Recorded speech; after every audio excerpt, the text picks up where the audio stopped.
On January 20th, 2022, Nick of the YouTube channel Phuket Word published a video with some great observable evidence in it. He shows the sun and an almost full moon in the sky at the same time.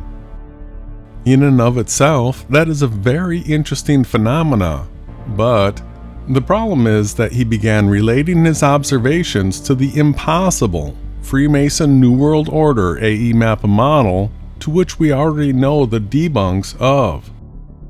Now, I don't want you to make the mistake of thinking that I'm just another heliocentrist debunking a fake flat earth shill. The Limitless channel and myself were the victors of the largest spinning globe versus plane debate on the internet against the top heliocentric shills online. What I'm going to show you today is another top debunk of the heliocentric model. I wish we would have had this proof of heliocentrism being an impossible model back when the debate took place, but it did not surface till now, as I was preparing a model to debunk Nick of Phuket Words' explanations for the phenomena Nick recorded in his sky. Nick recorded a rising sun and a setting near full moon, but both were well above the horizon in his circle of sight. So what's wrong with that? Is that normal? Doesn't that happen every month? Can't we have a daytime full moon?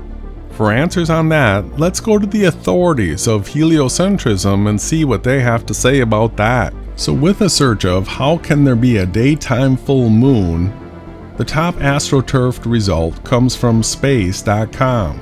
Why do we see the moon in daylight? Well, this answer really is the weakest of all possible ones, and it just gives an explanation for some of the daytime moons that we see. What we're actually looking for is how can full moon be during the day? And this is answered by the site timeanddate.com. So with this article, we're actually going to get some graphics and diagrams of how this can actually take place. The article, Why is the full moon in the daytime? It says, as a rule of thumb, a full moon can only be seen at night. So why do our moon phase charts show that some full moons occur in the daytime? Right away, our first graphic defines how a full moon can be positioned. The Earth has to be between the sun and the moon in order for this to happen, in order to have this face of the moon be lit up. This is the only position that a full moon could take place in, yet it's literally behind the Earth. But let's keep going.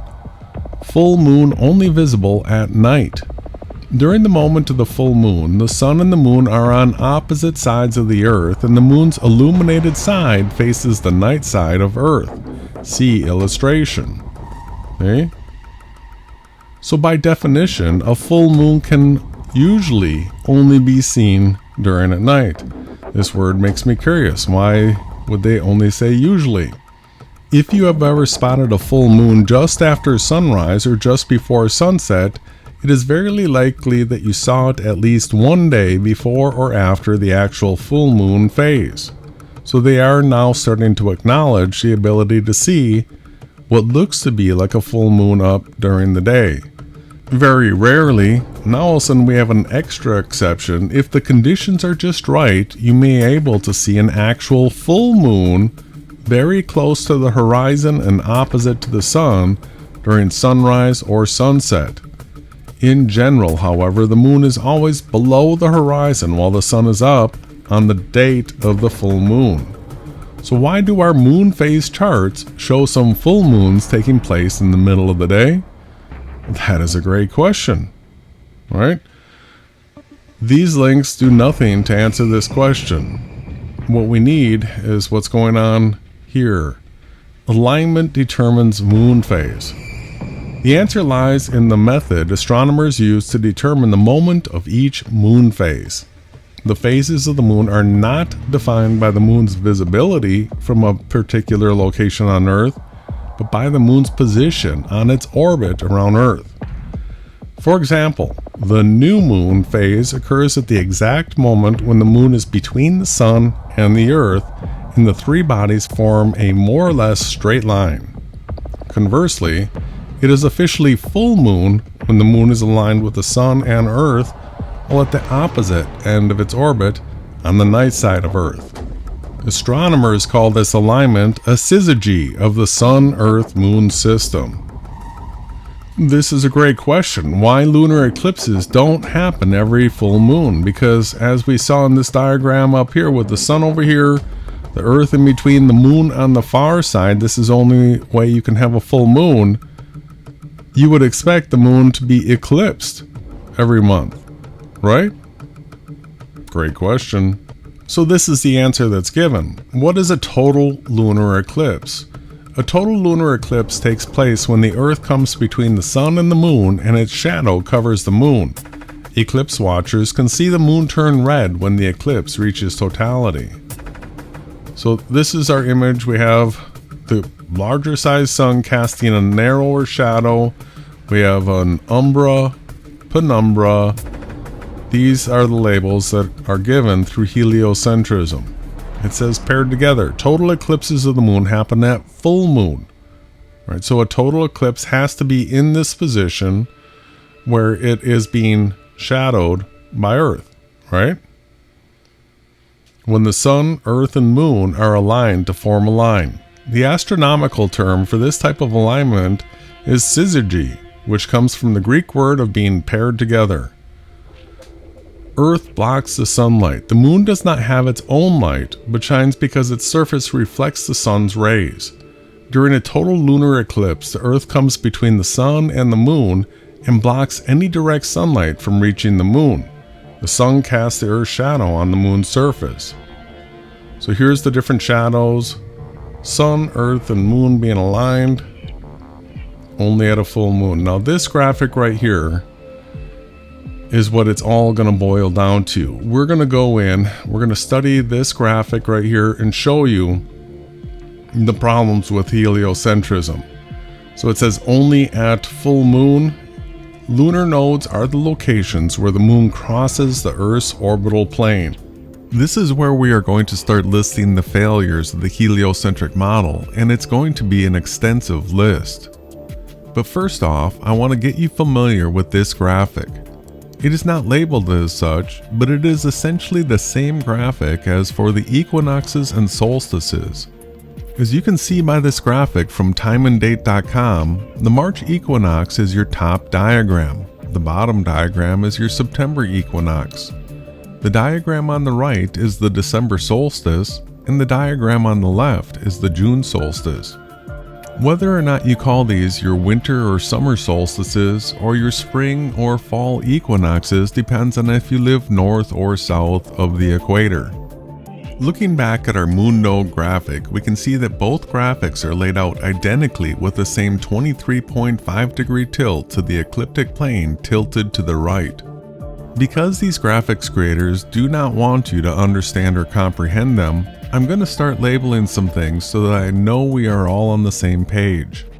The first thing I'm going to label is the March equinox, now the September equinox, now the December solstice, and finally the June solstice. The Earth, while it is possible to figure out where the equator and the poles are in this graphic, could be made much easier to comprehend with animations for it. So I made a graphic from this with animated Earths. The red line is the equator and is tilted 23.5 degrees to the right in all these graphics. The green lines at the top and bottom are the poles. Now we can put these graphics into motion and get a much better feel of what is supposed to be taking place. Now you will notice that the moon is defined as having an orbit that is tilted 5 degrees to the ecliptic plane. That 5-degree tilt is defined to the ecliptic plane, not Earth's 23.5 degree tilt in heliocentrism. As you can see in each of these diagrams, the tilt of the moon's orbit is contrary to the tilt of Earth in heliocentrism. So now that you have the lay of the land in heliocentrism, let's dive a little bit deeper. Let's take a look at what heliocentrism calls the nodes. We have the March equinox and the September equinox being labeled as the nodes. Each of these nodes are the only time eclipses of the sun and moon could ever take place. Looking at the diagram, we can see that there are only 2 possible times this could happen, and that it is at the equinoxes which have been labeled nodes. Let's zoom in on the March node, as this will be the easiest to see. In heliocentrism, the moon must transit in front of the sun in order for a solar eclipse to take place. Now, as we know, in heliocentrism, the Earth is moving 67,000 miles per hour around the sun, and the moon is traveling 2,288 miles per hour around Earth. So we see here at the March equinox that Earth is moving 67,000 miles per hour this way, and that the moon is moving 2,288 miles per hour this way.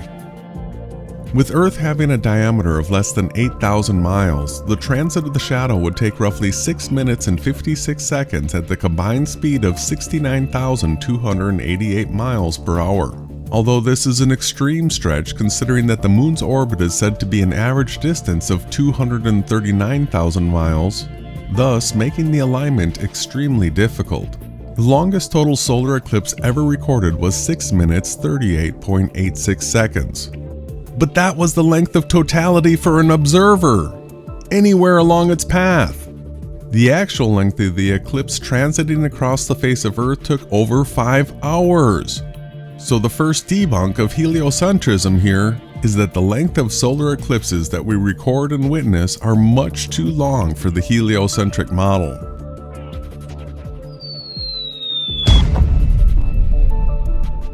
Another way to debunk heliocentrism is that we can literally map which direction an eclipse has to happen and at what time.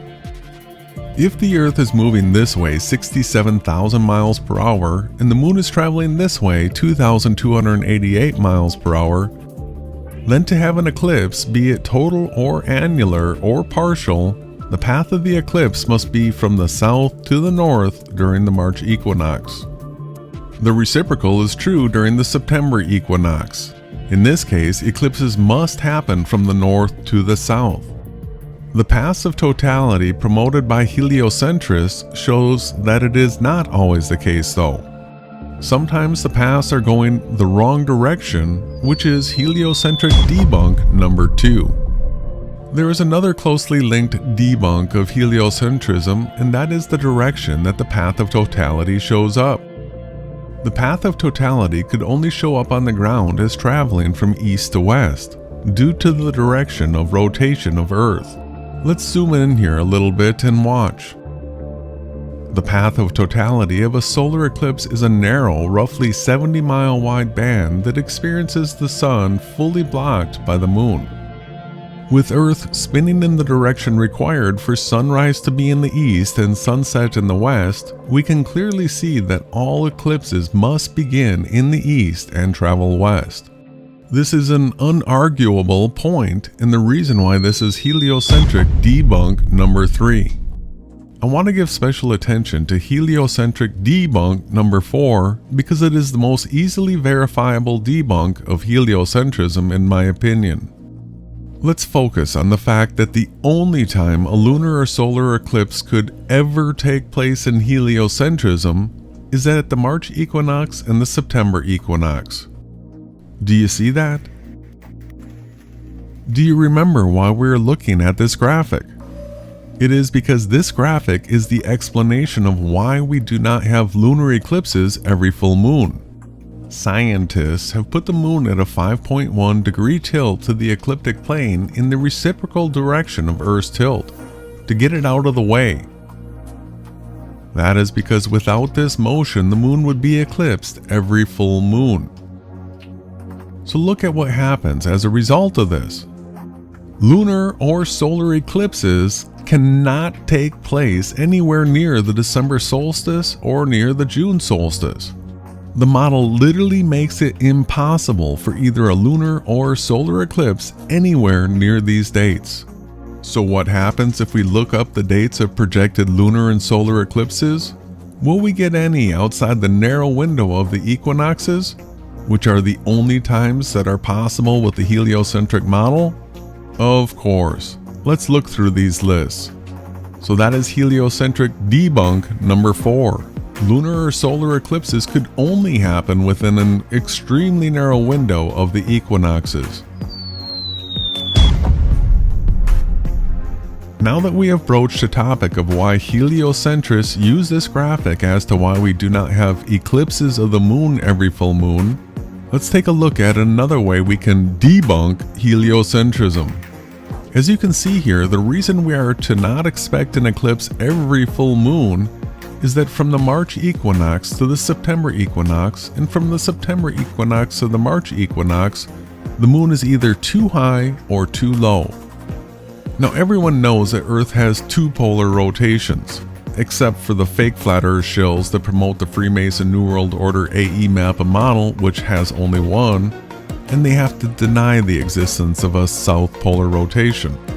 But if you do understand that Earth has two polar rotations and that the stars rotate counterclockwise north of the equator around Polaris, and they rotate clockwise south of the equator around a starless spot called Sigma Octans, then you will know that each one of these diagrams have their north pole pointed towards Polaris, which is only visible north of the equator, and their south pole pointed towards Sigma Octans, which is only visible south of the equator.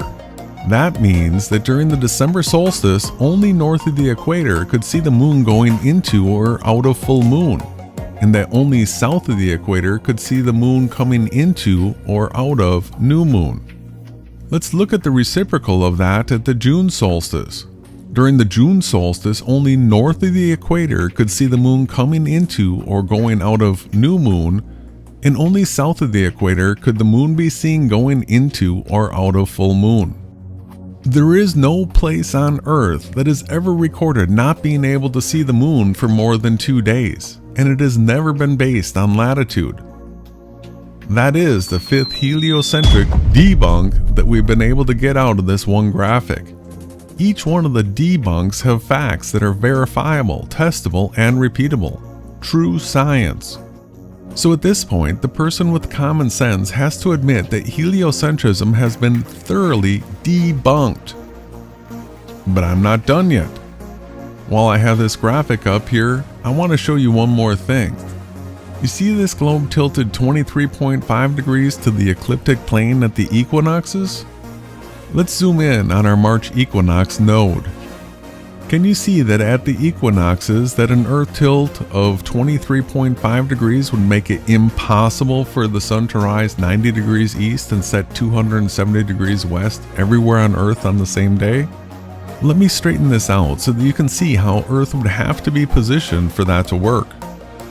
Now you can see heliocentric debunk number 6, all from this one simple graphic of the heliocentric model. Let's move on though. We could beat up on heliocentrism all day, every day for the next millennia. So if heliocentrism is absolutely impossible, how do the fake flat earth shills model this, you may be asking? That is where Nick from Phuket Word comes in. Nick proposes a circular plane Earth with a single polar point, where the sun, moon, and stars all revolve around Polaris, and he has to deny any polar rotation south of the equator. This is the most common disinformation when it comes to a plane Earth. Freemasonic agents propose Earth to be a Truman Show-like snow globe, and the east and west are circles. Some will say Earth is moving up 9.8 meters per second, while others say everything can be explained by density and buoyancy. What they all agree on is that Earth is a top-down projection of the globe and that the United Nations is correct with their logo, regardless of what map is used. Not much could be farther from the truth. Let's take a look at what the current modern-day fake flat earth shills are promoting and see if it's as easy to debunk as heliocentrism was.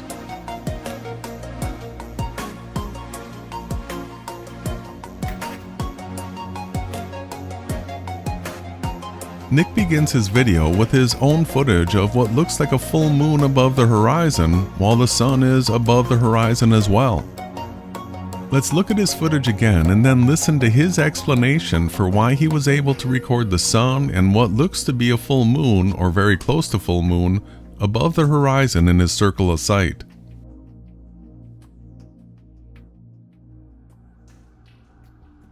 Alright, so should I zoom in? Just Right, hold it steady. Alright. So... You forgot to say your line. Okay. Hello, Flat Earth researchers, debaters, and debunkers.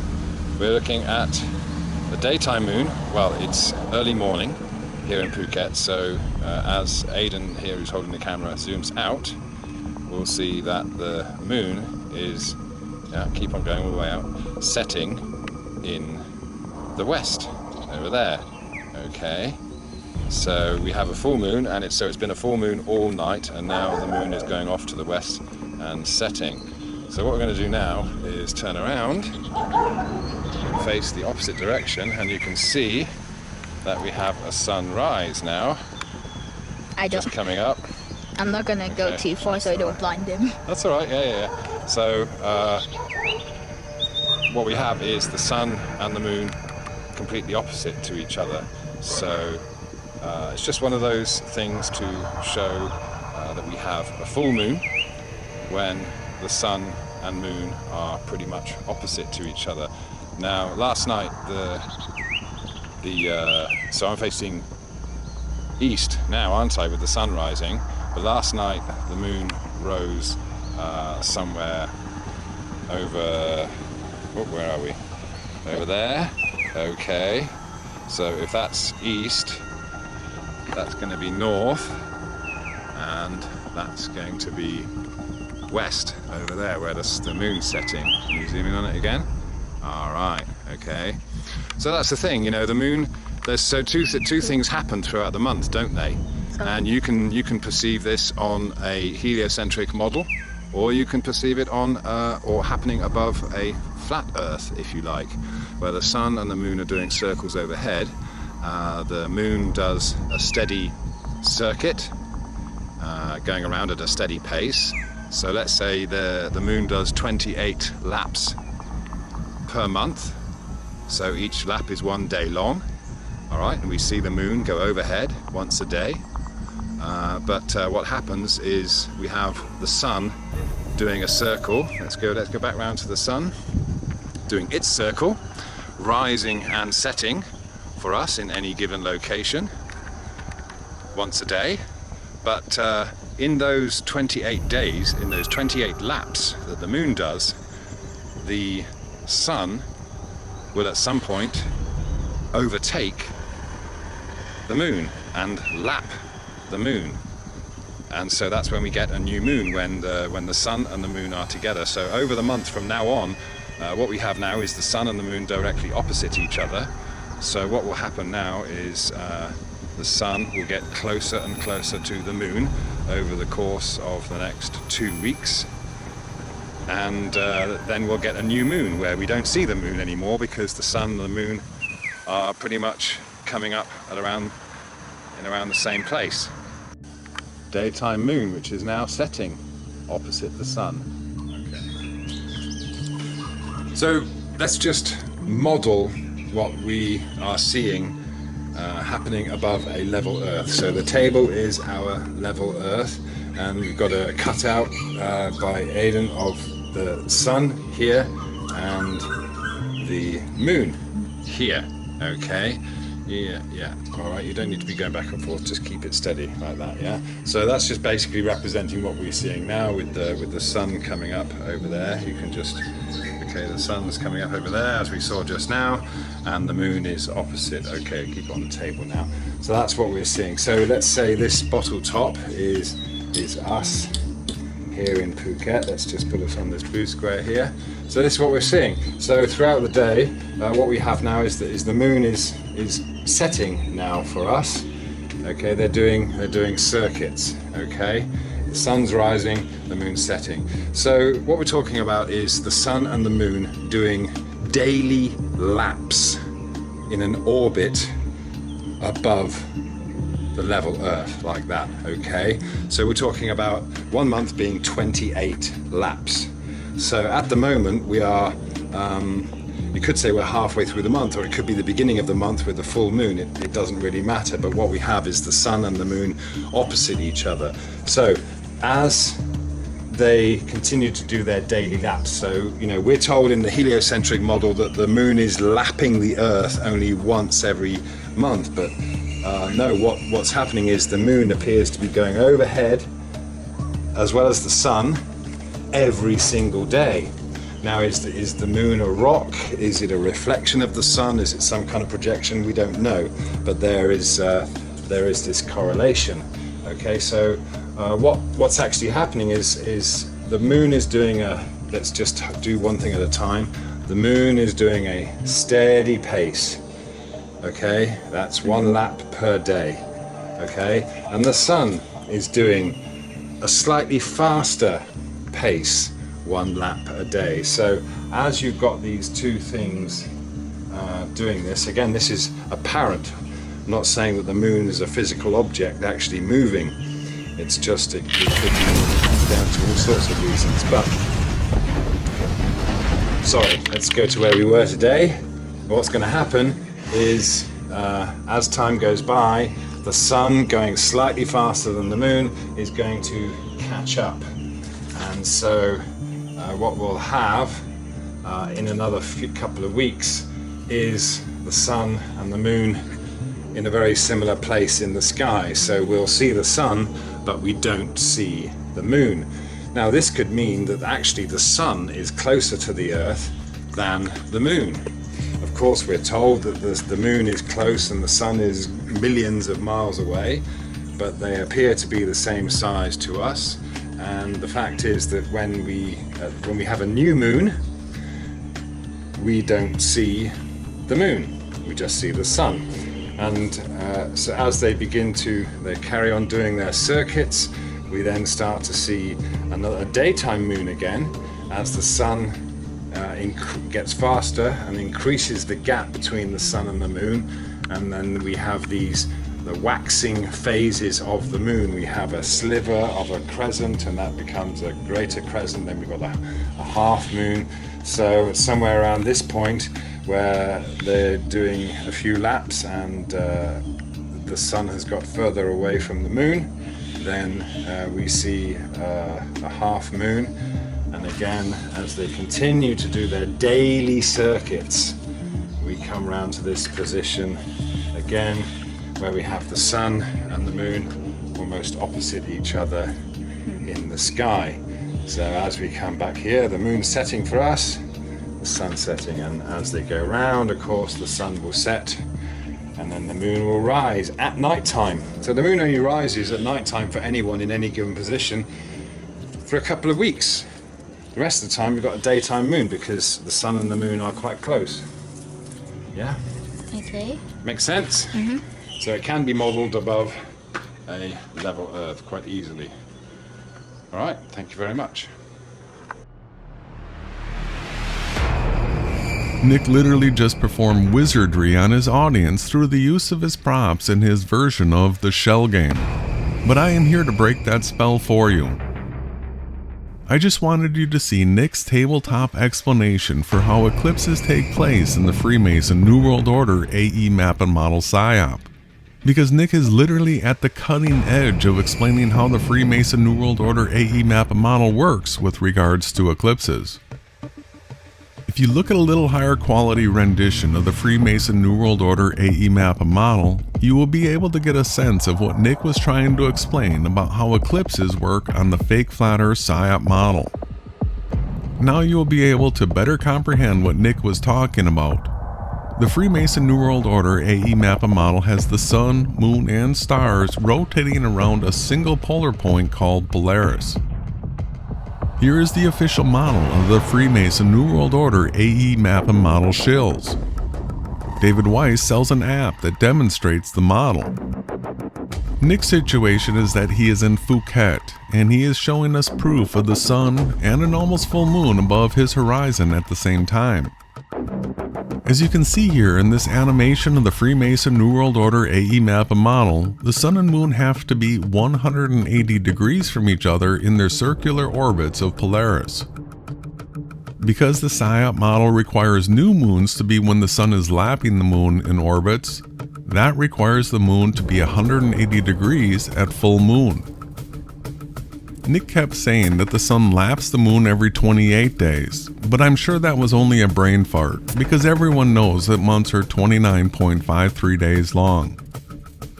As we let this app roll for a little bit, you will see how the moon will be lapped by the sun every 29.53 days.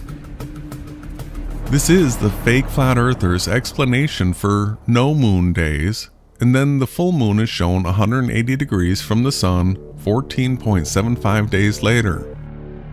Now let's take a look at this in a 3D modeling program where we will be able to determine whether or not the model's predictions match observations. In SketchUp, I have imported the best quality Gleason map I could find and have marked it up a little bit. Plus we have a sun and a moon that we are able to rotate. First, I want to show you something essential to the Freemason New World Order AE map model. I have chosen 90 degrees west longitude for the demonstration because that longitude is in North America, where most of our audience is from. There is an inside black circle highlighted that is the Tropic of Cancer. The middle green circle is the equator, and the outside black circle is the Tropic of Capricorn.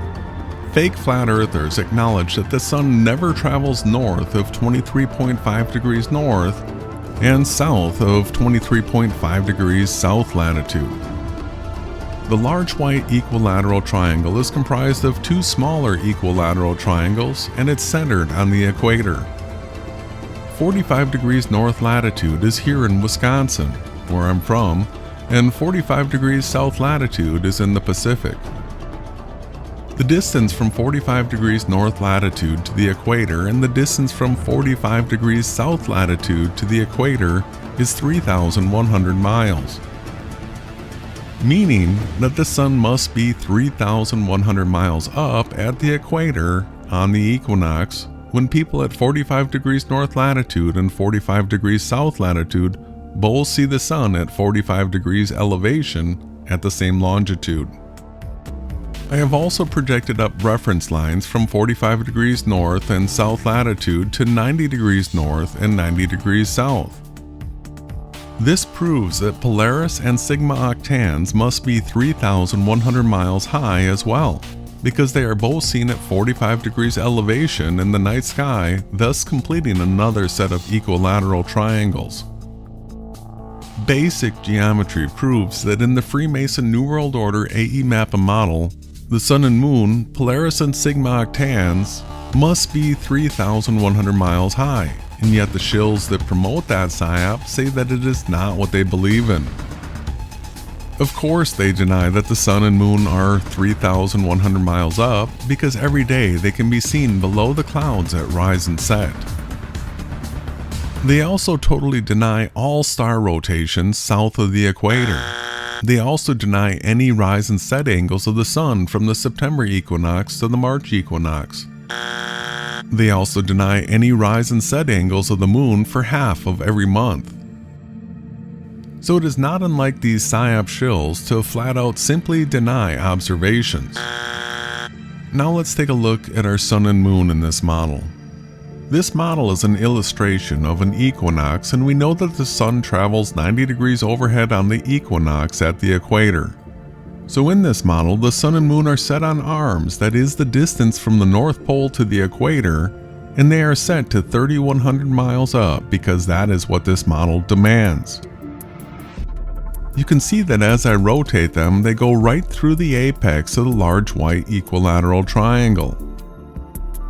This is how you can double check your model to make sure that you did not make a mistake somewhere. Now that we have that all established, let's take a look at Nick's scenario and see whether or not the explanation Nick gave for his footage of a daytime full moon works with the Freemason New World Order AE map model.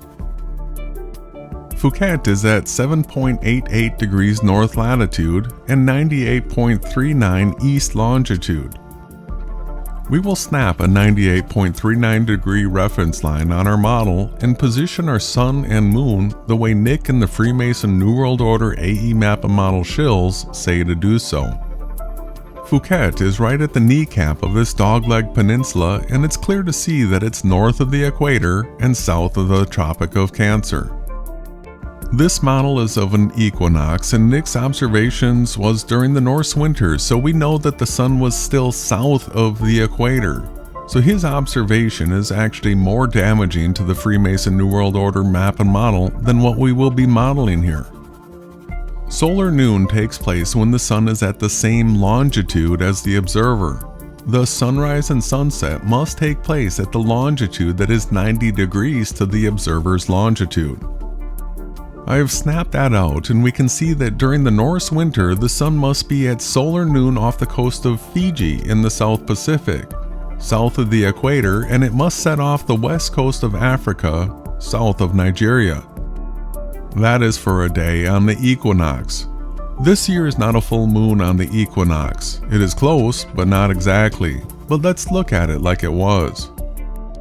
With the sun over Fiji at solar noon, so that it would be sunrise in Phuket and the moon 180 degrees to the sun, the moon would be south of Nigeria.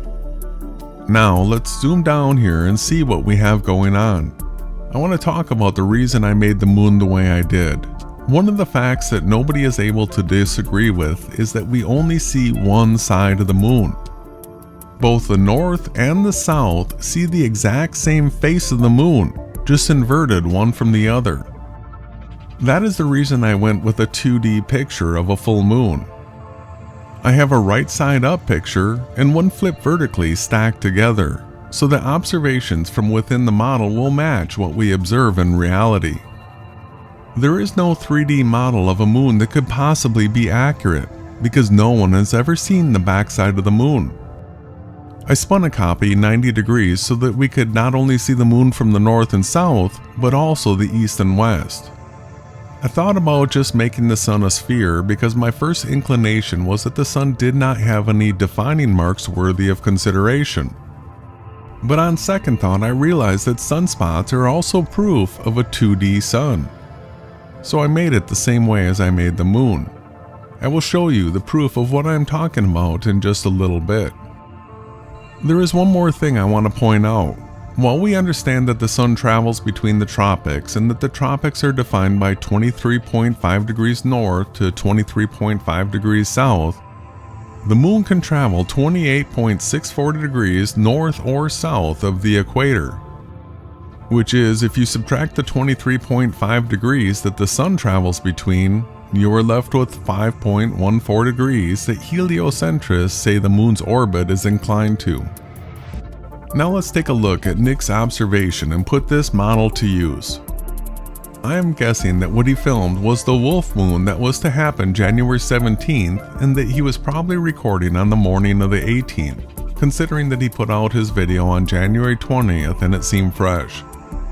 Let's look at suncalc.org and see where the sun is at solar noon-wise for when the sun is rising in Phuket.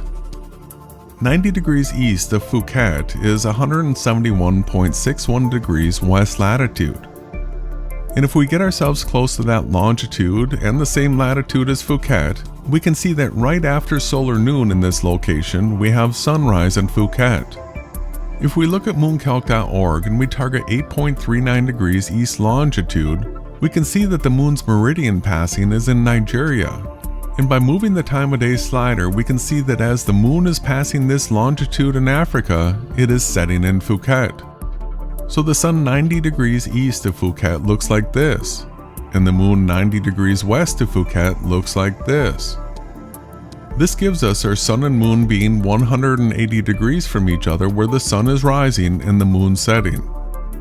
So here is where we're going to begin listing an extensive list of Freemason New World Order AE map and model debunks. First, if the sun has to be at solar noon out in the Pacific by Fiji, south of the equator, let's take a look at what direction an observer would have to be facing to watch the sun rise. Even with east and west being circles and never 90 degrees or 270 degrees in the Freemason New World Order AE map and model, it is clear as day to see that the sun would have to be rising north of east. Well, which direction is the sun rising from on January 18th? If we look at timeanddate.com, you will see that the sun is rising 111 degrees, which is 21 degrees south of east, and that it is setting 249 degrees west, which is 21 degrees south of west.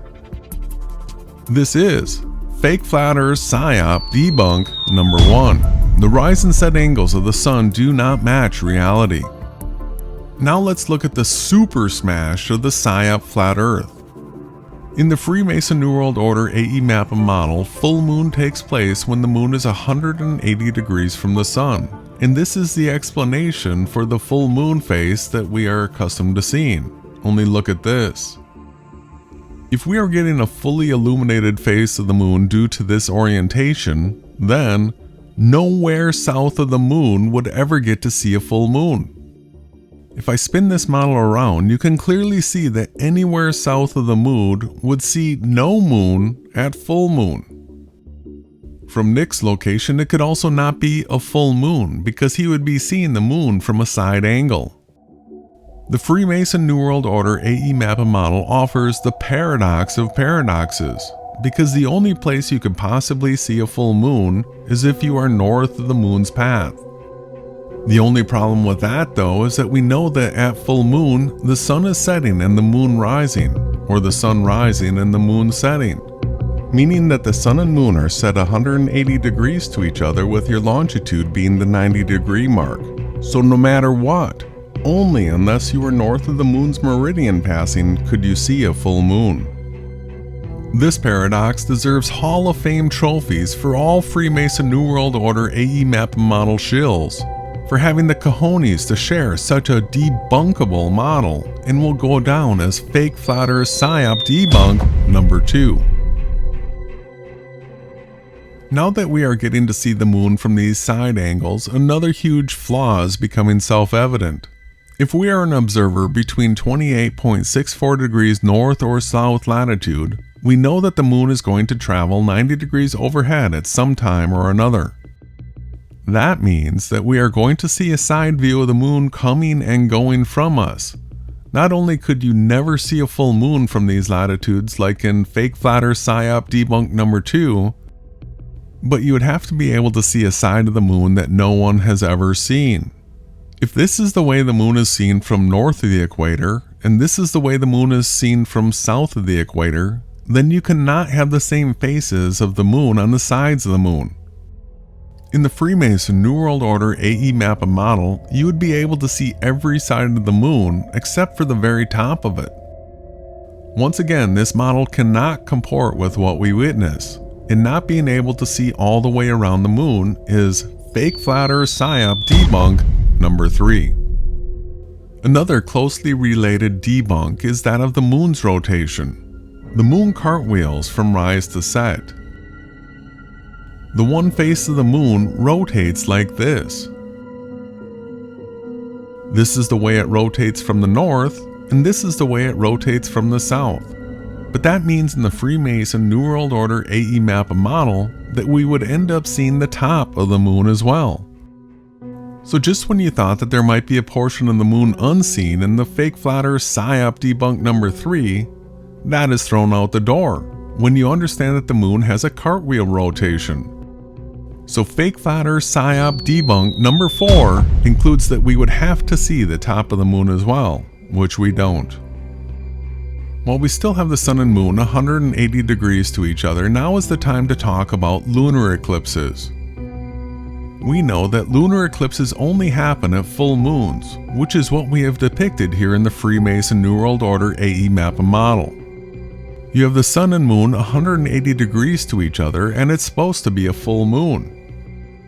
Fake Flat Earth shills have no possible explanation for lunar eclipses because even though they try and insert a third unwitnessed black body celestial object they call Rahu, common sense eliminates the theory by demonstrating that a black body would obscure sections of the night sky for observers anywhere on Earth.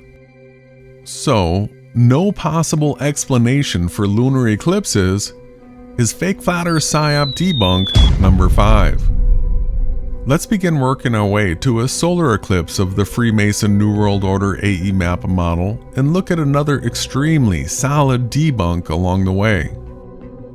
We know that the sun rotates almost 15 degrees per hour and that the moon rotates just a bit slower, so that every month we have what appears to be the sun lapping the moon.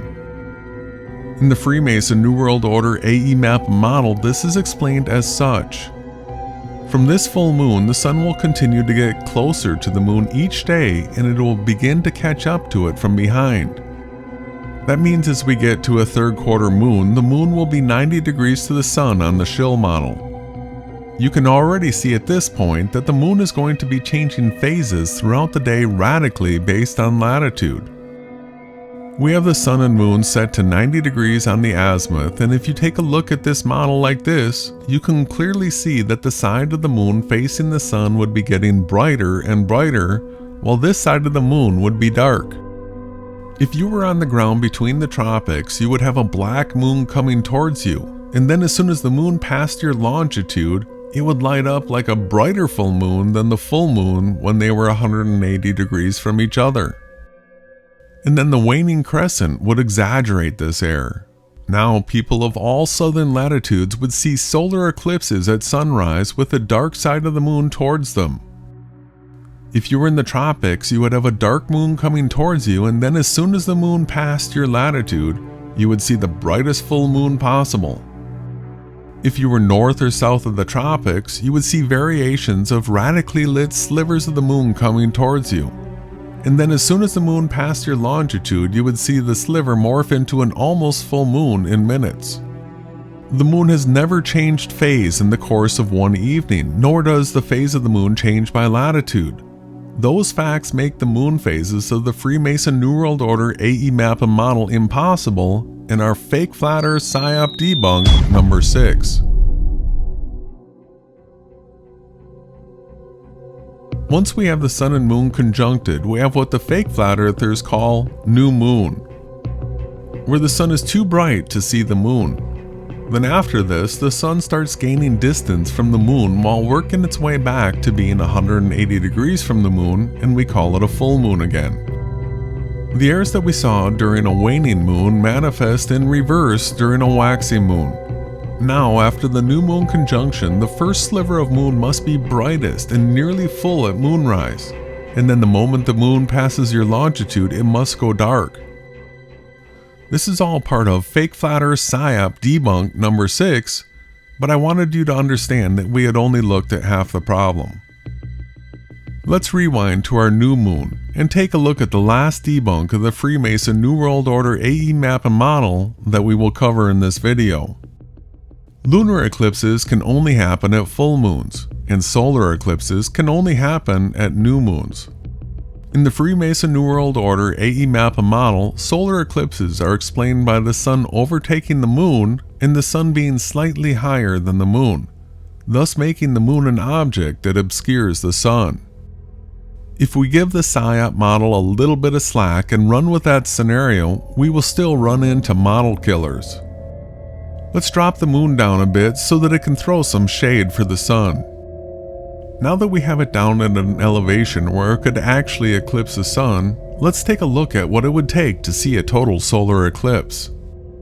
The sun has to overtake the moon, and they must be circling at nearly the exact same radius from the North Pole to have any chance of casting a shadow on Earth. While the Freemason New World Order AE map and model does get one aspect of solar eclipses correct that the heliocentric model fails at, that being the direction that the shadows would travel, let's take a look at that. The shadows would begin in the west and move to the east as the sun was catching up to and overtaking the moon. But the debunk of this model's eclipse predictions is the duration of solar eclipses. New moons are always 1 day long, and some are 2 days long. That means that solar eclipses would be 1 to 2 days long in the Freemason New World Order AE map and model, and as we have covered already, the longest solar eclipse was 6 minutes 38.86 seconds, thus making solar eclipses fake flat earth PSYOP debunk number 7.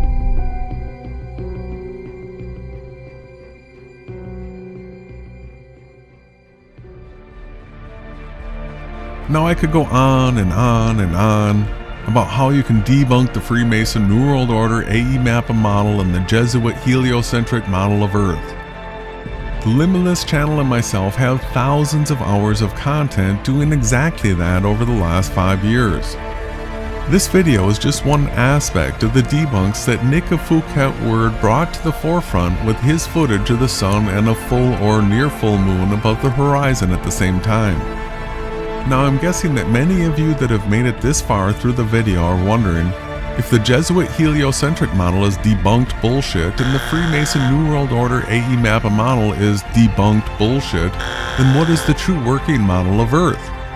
Well, we have had the working map and model for nearly 5 years now, and we do have the same amount of content showing what works as we do showing what does not work. This video has already gotten to the length that it'll make it unwatchable for most, so I'm not going to explain the working map and model here. I will make another video about the size of this one soon that will be fully dedicated to showing how the working map and model works.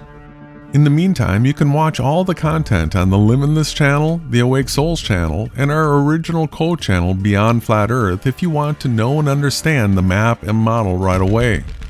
For those now triggered by their models being debunked, I offer my condolences because I once was under the influence of both of these models myself. That does not mean that you get to go on believing either one of these models though, because what I just did right here is show you just how impossible both of them are. The time for offering debates is over. There is no debate left to be had. How is someone going to debate for heliocentrism or the Freemason New World Order AE map and model when everyone can just go out and see for themselves that every one of these debunks are things that they can go out and test themselves? The actual observable data for both of these PSYOP models contradicts the possibility of either of them even being a possibility. Heliocentrism and the fake flat earth PSYOP debunked. Till next time, thanks for joining.